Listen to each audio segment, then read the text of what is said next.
Hello, I'm Lindsay Clark. I'm a graduate student at Maryville University in the Pediatric Nurse Practitioner program. Today I would like to provide a brief overview of my literature review project.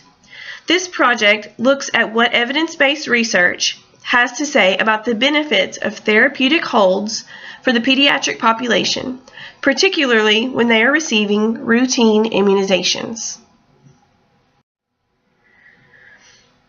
As healthcare professionals, we understand the importance of childhood immunizations and the preventative protection they provide to not only our children, but to the world. If a child has a negative experience receiving immunizations, those memories can develop into long-term outcomes of healthcare-related anxiety and distress upon returning to the healthcare facility. Injections are reported as the most feared medical experience.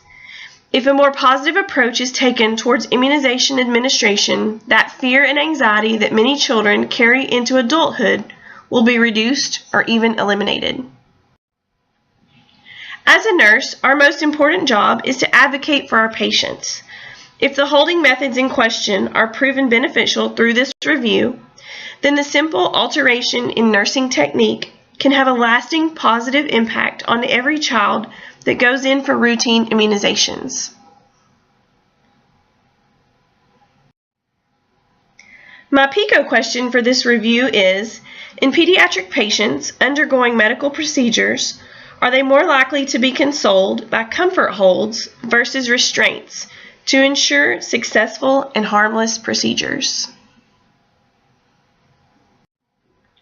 3 different databases were used to locate articles, and the keywords used to search the topic include pediatric holding techniques, therapeutic holds in pediatrics, comfort holds, restraints for immunizations, comfort for immunizations, and holding techniques for children. The search occurred from October 27, 2017 until November 19, 2017. All articles used for the study were primary research and published between 2007 and 2017.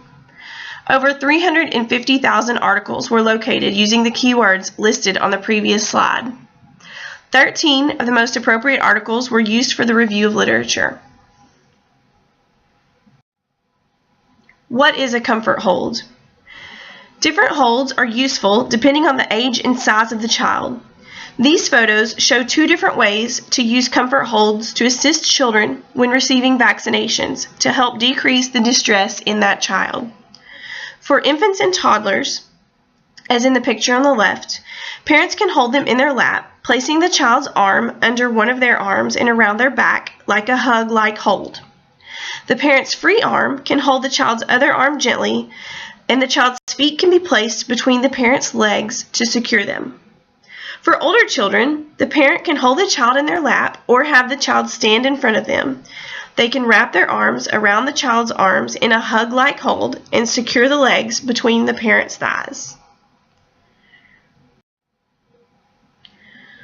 Children are supposed to receive approximately 30 immunizations by the time they are 6 years old.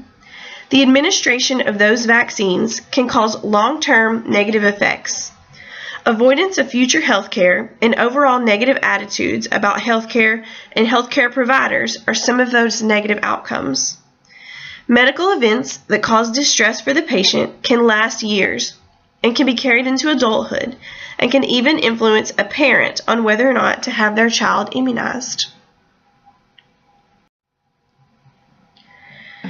The American Academy of Pediatrics recommends to eliminate pain anytime possible in pediatric patients. The use of distraction techniques is shown throughout the literature to decrease distress for immunizations. One study found used distraction techniques for the placement of T-tubes in the ENT office setting. If distraction can be used for a procedure that routinely uses general anesthesia, then it can be a beneficial technique for immunization administration. Therapeutic holding benefits were found to be threefold. They can help the child stay still during the procedure. They can prevent treatment interference. and they can aid in examinations that can sometimes be invasive. These physical holds are used to help children and young people receive clinical care in situations where their behavior may limit the ability of healthcare professionals to deliver care effectively. Throughout the review of literature, a great deal of evidence was found to support the original hypothesis. Therefore, therapeutic holds cause less distress and anxiety in children receiving minor procedures or immunizations than when restraints are used for those same procedures.